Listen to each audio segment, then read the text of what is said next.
right, welcome. I am so incredibly excited for our guest today, Julie Brown. Julie, first of all, great name. Second of all, thanks for I joining know. me.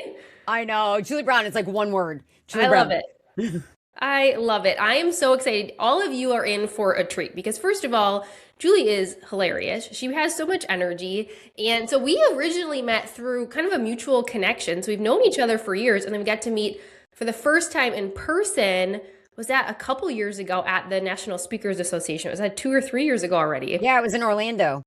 Oh my goodness, the time goes so quick. So I am so excited. I'm going to read a little bit of Julie's bio so that first we can get some context, but we're going to be talking about all things networking, why networking is so important, making connections with people. So for everybody's listening, I don't care what role you're in, what position you're in, what you do, this is a vital skill that you need. And Julie is going to break it down for us in really the only way that I feel like you can do. Like you're the only one that can bring it the way that you bring it. So when I think of Julie Yeah. Brown, I think of networking. Julie is a speaker, author, an unapologetic advocate for building real relationship in a world that feels disconnected, which I totally agree with. She blends humor, strategy, and straight talk to help teams, leaders, and organizations strengthen trust, deepen collaboration, and create meaningful impact through human connection. Oh, we need more of that. With more than hmm 25 years of experience in business and relationship development, Julie knows what it takes to stand out, to show up, and to sustain strong relationships across teams and communities. Her programs help individuals replace awkward networking, which we've Yeah. all experienced, with So many authentic times. connection. So much, so many awkward networking things. So much. Turning everyday interactions into powerful partnerships. Julie has inspired audiences across the US and internationally, working with organizations like Dell Technologies, AAA, Stiefel, and General Electric, as well as hundreds of associations, universities, nonprofits. She has also shared stages with industry leaders such as Captain Sandy Yawn, Gene Chatsky, and top elected officials. Whether in a corporate boardroom or a community forum, her message is simple and universal. Connection changes everything. Yep. That's Cue the it. In a nutshell, crowds. we don't have to talk anymore. You said it all. No, I love it. And every time I have a guest, it's like, oh, when you hear your own, more speakers, it's like when you hear your own bio, you get Mm, used to it, but it's also kind of like, oh, now how do I follow that? But it's so important because everybody listening wants to know your background. And also, right. you've done some amazing things. So, what I would just love to just start with is we heard all of that, all the great things you're doing now. But I love to hear like what led you to this point? What got you to the hmm point where you're like, I need to help people with Yeah. networking, with making real connections? The honest to God's truth was it wasn't my idea. So I spent 17 years in architecture and construction in Boston, which is an extremely competitive industry. In Boston, I was doing business development, client retention, new client development, client happiness overall, how our relationships were managed. And I did that for 17 years. And in 2016, I was like, I'm going to start a consultancy. I don't want to work for somebody else anymore. I'm going to start a consultancy and I'll be like a fractional business development person, a strategist for a number of different organizations. And I did do that. I started that firm in 2016. But quickly after I started that firm, organizations in the city in Boston where I live started coming to me and saying, hey, would you come and speak to our members about how you do what you do? Like, how are you managing this many relationships? How are you finding leads for so many different companies? And so the speaking about networking was not my idea. And I think it comes down to a lot of things. Like a lot of times we can't even see what we're really good at because it comes naturally to us.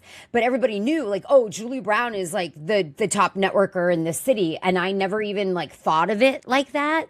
So Mhm. then I had to take a step back and say, oh, well, how am I doing what I Oh, do? yeah.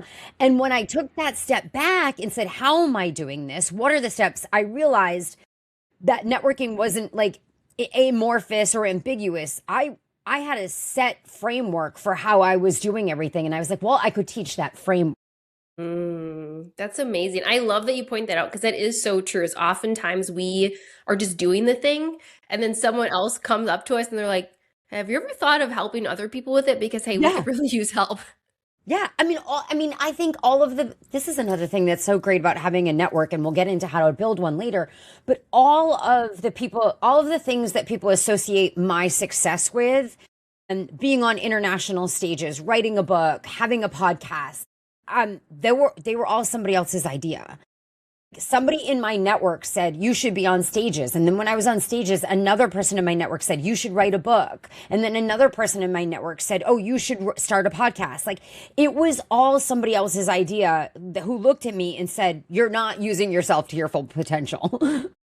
Which is why, I mean, just like we're just perfectly setting us up for it's so vital to surround yourself with people that are doing that versus the ones that are like, you can't do it, all of that. So let's start with, because I have so many questions and so many things that I know people listening would want to hear. First, I just want to talk about whenever you hear the word networking, even as somebody who loves people, who speaks to people too, who, you know, talk to people, sometimes networking almost feels like a dirty word. Like you don't want to say it. You're like, or if I'm like, oh, I have a networking event, you're like, ugh. So just talk to us, like, I'm sure you hear that all the time. I hear it all the time. And there was actually a study done by Harvard University ages ago about networking and how people felt about networking. And that was the study that came up with that line that said networking makes people feel dirty. And it is because of the negative connotations with networking, that networking is like you go to an event and you're supposed to meet people who can do something for you and you're supposed to sell yourself and it's all about you. When that's not what networking is. And also, very rarely are you going to be able to go to an event and meet somebody who can fulfill the need that you have right there at the same time that you can fulfill their need. Networking is an ongoing process of building relationships on purpose. Like, that is it. Oh, I love that. And also, like, I think the negative connotation with networking is we've been taught that things are supposed to happen very quickly, that networking is like almost this like quid pro quo, almost a you scratch my back, I'll scratch yours thing. And it's not the way it works. Like, trust doesn't happen in the moment, it happens over time. So if you looked at networking more like the long game, I always say the long game is the shortcut.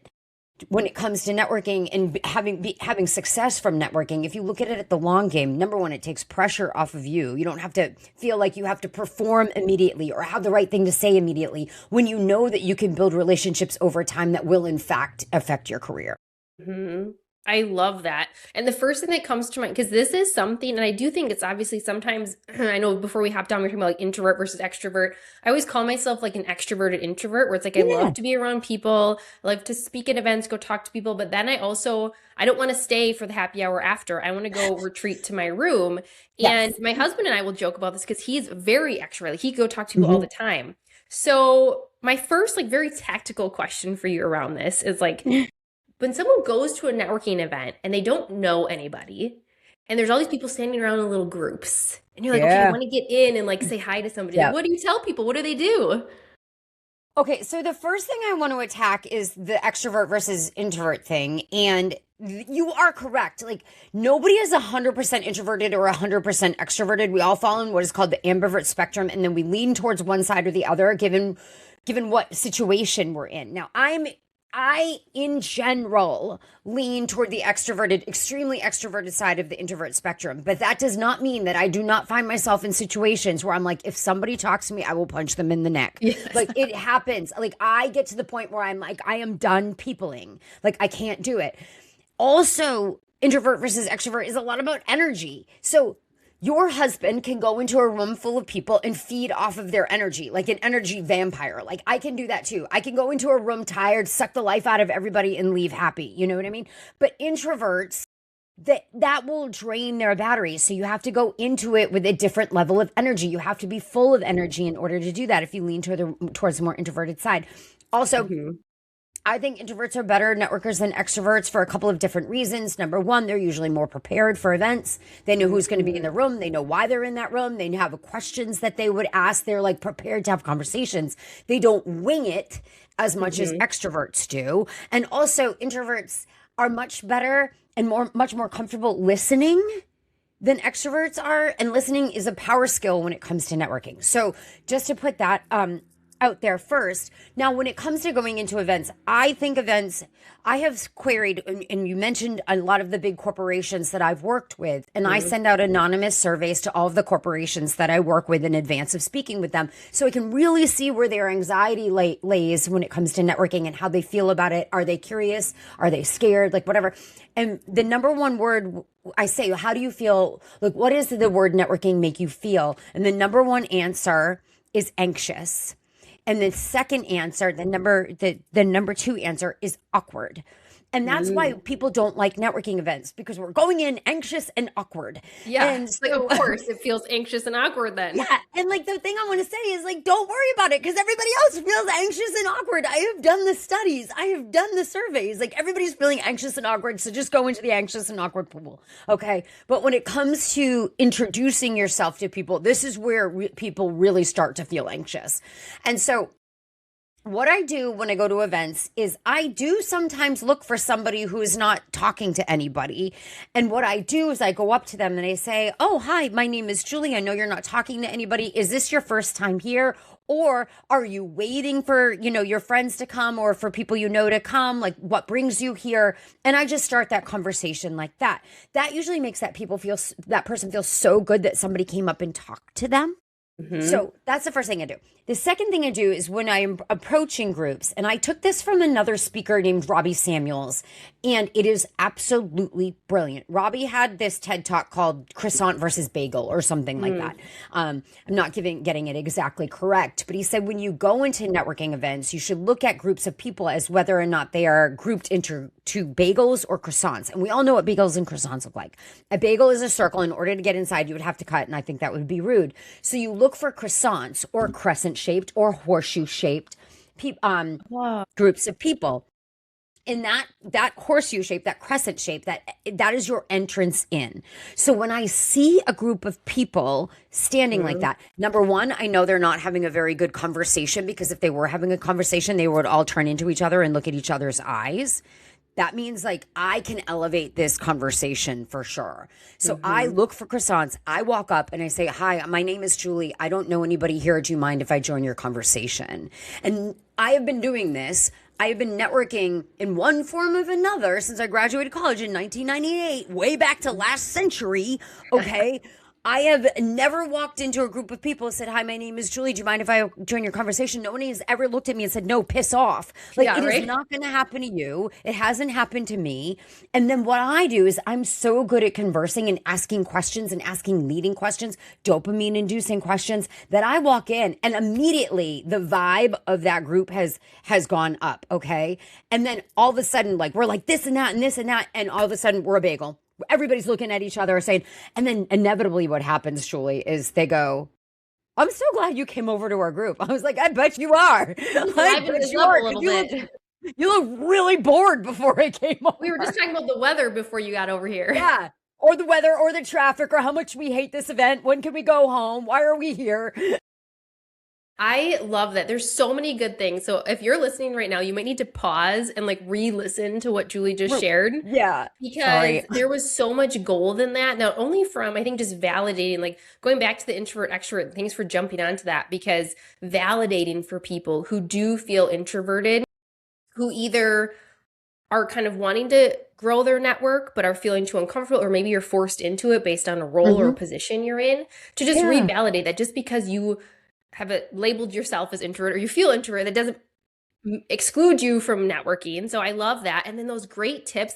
I hadn't heard that analogy before, but this like bagel versus croissant, I'm like the next time I go to an event, I'm going to be looking around and being like, there's a croissant group. It works 100%. Like I have told, like even on my slides when I give a keynote, like it says bagel versus croissant, and then right after it says Robbie Samuels, because I want them to go and listen to that keynote, because it's not keynote, it's a TED Talk. It is brilliant. Brilliant. Yeah. I love that. So what, not only like the tips, and we talked a little bit, I just kind of like go back a little bit, because we talked what networking has been able to do for you. Yeah. It's helped to get you into a space that people were able to point things out for you. Why is, like, if someone's listening right now and they're like, oh, okay, networking, people are, I'm listening, you're talking about networking, why do I really need to do it? Why is networking so important and so vital for people? Well, I mean, there's so many studies that show the importance of networking, and that people who network, okay, I mean, there's a million studies, so it's like hard for me to figure out exactly which studies to cite in this one. One thing I will say is networking creates competitive advantages, and that is full stop, fact, not opinion. Success is not a solo sport. The more people you have who know what you do, who can say your name, who can make strategic introductions for you, who can do referrals for you, can help you problem solve, the more people you have on your team to do that, the better. There has been study over study over study that say people who network make more money. And they don't just make more money in the moment, their projected salary earnings are increased through their entire career. So it's not an in the moment thing. Like, it is a projection that you will make more money. And there was another study out of the University of Chicago Booth School of Business that didn't just look at compensation. They looked at what they called relative performance. And relative performance could be broken down into, yes, money, compensation, how much we get paid for our expertise, but two, are how well known we are for the problems we solve. So how well known we are in our industry, and then the rate of promotion over the course of our career. And people who had wide, diverse networks, the rate of relevant performance, it was the line you think is going to happen. It goes straight like this. Okay. There are other studies that show maybe external networking is not your thing. Maybe you're like, I don't have time. I don't want to do the external networking. There's been studies that show that if we take external networking out of the picture and we just focus on internal networking, the biggest marker of career success is how well you network in the company you work in. Oh, yeah, I bet. Yeah. Yeah. Oh, I love that there's like not only your lived experience as you've been doing this for so long, but the studies and the research, because I always say you kind of hold it up to someone's face and be like, this is why it's important. Not only is it my lived experience, but also look at the research. Yeah. Yeah. And these are long-term studies. Like, there was a study I read that was like 19 years it took for this study. Like, these are long-term studies. And when maybe it's not even about compensation or how well known you are in your industry. There's been a number of studies recently about just the power of internal networking in the sense of belonging in the office and in employee happiness and retention. So sometimes it's not even about like, oh, I want to make more money, I want to get promoted. It's like, how happy am I at work? Yeah. I love that. So another thing that I'm thinking about with networking, because I'm almost in my head as you were just talking, I'm almost thinking there's more than two groups of people, but how I just compartmentalized it was the people who don't want to network at all. So we're hearing you talk about why it's important, what it can do for you. But then I'm also thinking about there's the people who, let's just say they are networking a lot, whether within their organization or they're going to networking events for their business, whatever it might be. But then they just keep doing the kind of surface level networking and it's not actually turning into anything. So what about them? Like, because again, you don't want to just jump and ice. Like, you don't want to like try and get married to them right away and be like, pitch yourself to them. Ew, icky, right? But also, I think people can get hung up and they're like, okay, I'm networking. I keep seeing this person, but they never take it any further. Yeah. That actually is a huge marker for women. There's a couple of about 4 different ways that women network differently than men. And one of the ways that women tend to, these are in broad general terms, tend to network differently than men is they tend to avoid making their relationships transactional. And what I mean by that is they invest heavily in their relationships, in time and emotion, but they don't ask for what they need from those relationships. And so there are some statistics around how long it takes to somebody to get to know you, like you, and trust you. And generally it's about, 5 interactions with you, 5 exposures to either your brand or how you do business or how you converse or whatever.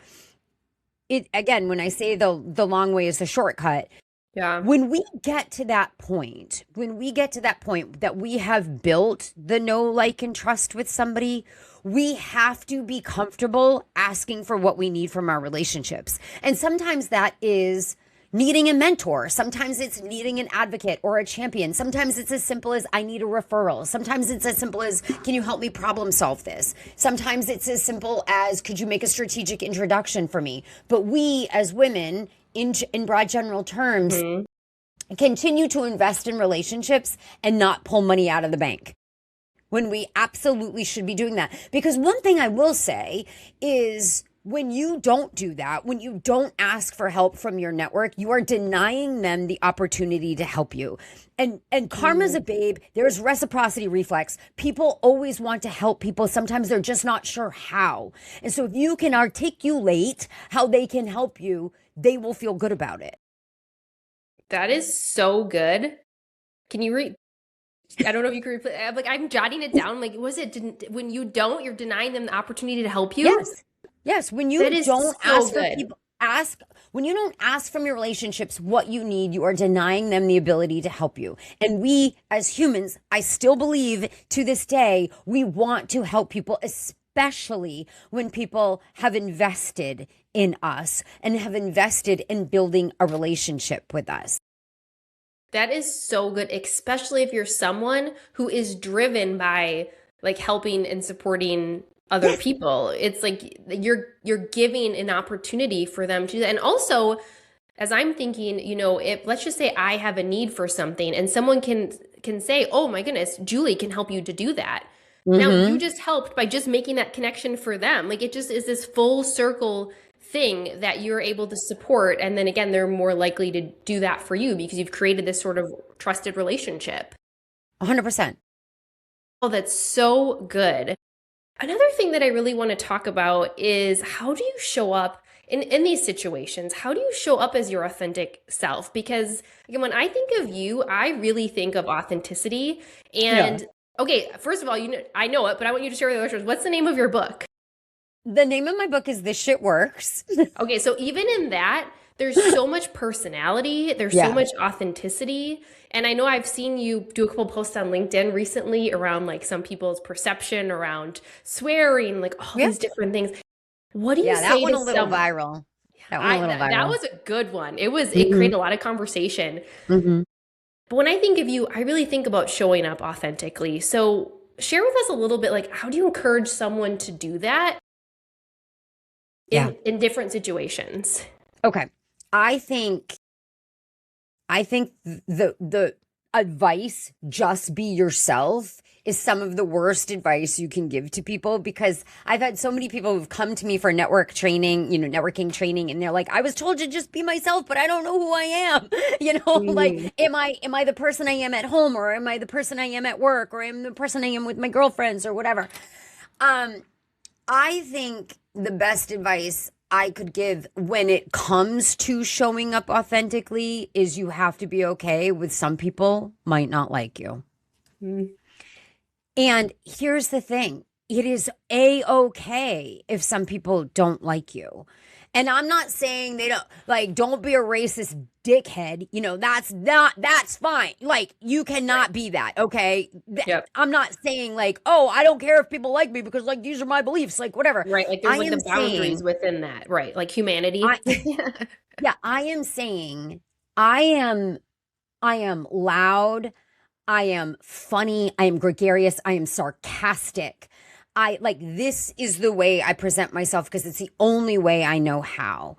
And if I Mm. was trying to cover it up and sand my edges down so they weren't so rough, I wouldn't be able to show up as myself. So if you are showing up as yourself, to your true self and who you know is in your heart, you have to be okay with some people.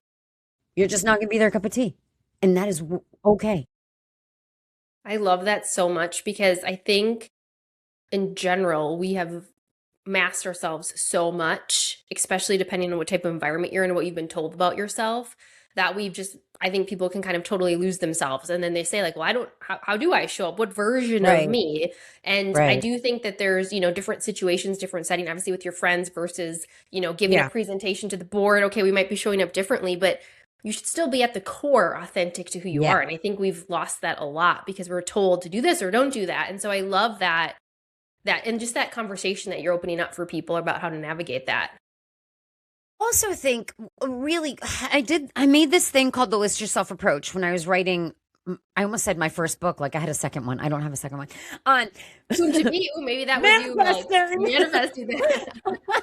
um, I did this thing called the list yourself approach because in my research, discovered that the most difficult thing that people have with networking is, they say 60% of the people that I surveyed, thousands and thousands of people, said, when I go to an event or when I'm in one-on-ones or when I'm in a meeting, I don't know how to start or continue a conversation. And I was trying to figure out why that was, because I feel like I've never been at a loss for words, so I was like, why is that happening?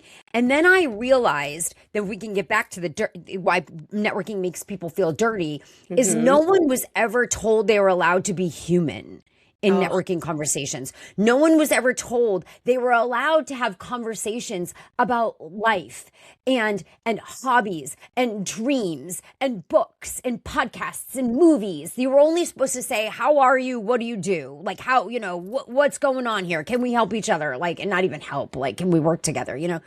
And so when I made this list yourself approach, it was so people could try to figure out, okay, who is the authentic me? Try to remember who the hell you are. So it is just literally, you make a list of all the things that make you you, but don't put on that list what you do for a living. And you'll begin to realize how unbelievably layered you are. Like, I feel like I'm like the donkey in Shrek. Oh, layers, layers. Like layers. Like I feel like people forget their lived experience.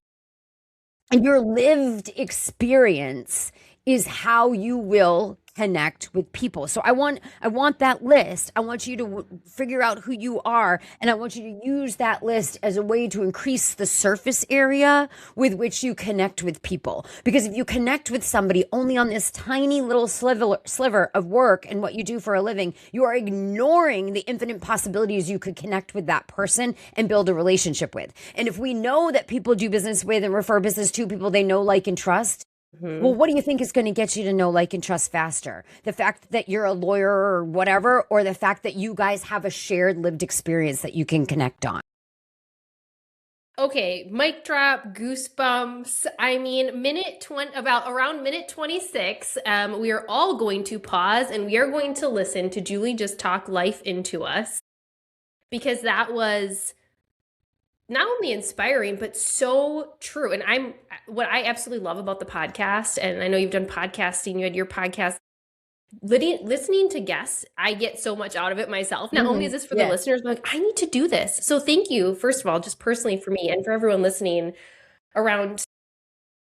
I kind of started to jot it down, but I'm going to go back and listen to this too. This increasing the surface area, like we can go deeper, and people, there's so much research around this right now too. People are looking for deeper connection with people. Like, I don't think we need to jump into the first conversation like, oh, this is all my Trump, but people are looking for deeper connection. And so if you are the person to go into a networking event and go a little bit deeper, or one layer deeper into that onion, other than just like, how was your drive here? You're going to stand out. That you want to be unforgettable in a forgettable world, start having these human-centric conversations. Start peeling back and saying, where do we connect? What lived experience do we have? How can I learn from this person? What is different about them that I would love to learn about? Instead of just talking about work. I'm not saying you shouldn't be able to succinctly say the problems you solve and who you solve them for. I'm saying no one gives a shit if they don't like you. Yeah. So good. And that's that real talk. I think sometimes we need that real talk, because we do soften things a little bit too much sometimes, that people are like, what? So I love that real talk of just like, okay, they're not going to care if they don't like you as a person because you're a robot and you're like, this is what I was told to do from that old school networking book that I read. Right. Exactly. So good. Okay. I have a couple final questions. I feel like we could talk about so many things, because I'm like, there's so many things and you have so much knowledge. Okay, so 2 more questions that are popping up before we make sure that we tell people where they can find you. Now, it might be the activity that you just shared with us, but if there's anything beyond that, if somebody's listening and they're going, okay, you know what, I've been wanting to grow my network, or I've been wanting to get better at this, what is one thing or 1 or 2 things that they could do to jump into this? The easiest way to grow your network is to ask people you already know to make introductions for you. So there's this thing in social network theory called triadic closure. Triadic closure simply means if you are introduced to somebody you do not know by somebody you know, the rate with which that relationship grows is faster because you share a mutual connection. It's like the know, like, and trust from one person is transferred to the other.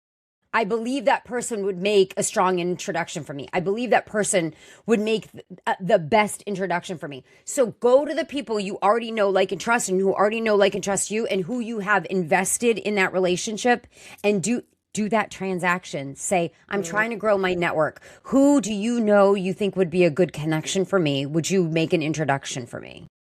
Some of the best people in my life I know because some of the other best people in my life connected me to them. That's so good. And I think just one, it's like, I said it was the only question, but I have one little follow-up because I can just hear people saying this. What if they're like, okay, Julie, I'm going to do that. But what if you're someone who has guilt for asking that? Like you have guilt about asking someone to make a connection for you. That's a great question. I've never felt that way. I've always felt like if we're in this together, a relationship is a symbiotic relationship. We're here to help each other. And if you feel guilt, you have to understand what is the trigger of that? What is that guilt telling you? Is it telling you you haven't invested enough in your relationship so that way you can't ask for things back? Or is it some other stupid voice in your head that doesn't belong to you? It's somebody, that voice that's swimming around in there that doesn't belong in there is saying you don't deserve it. Figure out, those are two very different things. If it's because you didn't think you haven't invested enough, start investing more in your relationships. If it's this stupid voice that doesn't even belong to you, that just squawks in your face, like, say, okay, thank you for that information, not needed, and go on and ask. Oh, so good. So good. I love that too, the two different things, because we don't know. Like, I'm just making an assumption that someone might feel it. But I love that because sometimes it might be holding up the mirror and saying, hey, I'm asking them to make an introduction. But if you really think back, you're like, wow, I haven't poured into this relationship. I haven't emailed back when they emailed me a while ago. So I love that kind of gut check, but then also that more often than not, it might be that stupid voice that we need to say, okay, thank you, moving on. Please know that the voice in my head that's telling me that I can't do things isn't mine. Yeah. Oh, yeah. This girl believes in herself, but she's got a lot of different, voices in her head. So good. Okay, last question I have for you is maybe what didn't I ask that you're like just chomping at the bit that you want to share with our listeners? You know what? I just want, it's not that you didn't ask it. I want to tell people that the people you meet will change your life. And networking or some form of hello, my name is how you are going to meet those people. And if you don't do that, if you don't put yourself out there, you're denying yourself so many amazing, life-changing relationships. Like, the people you meet will change your life. Don't deny yourself the ability to meet those people. So good. So good. I love that. Thank you so much for sharing that. Thank you for sharing your story and your tips and your insights. I know that my listeners are going to go, I need more Julie Brown in my life. So share with us, what's the best place for people to find you, follow you?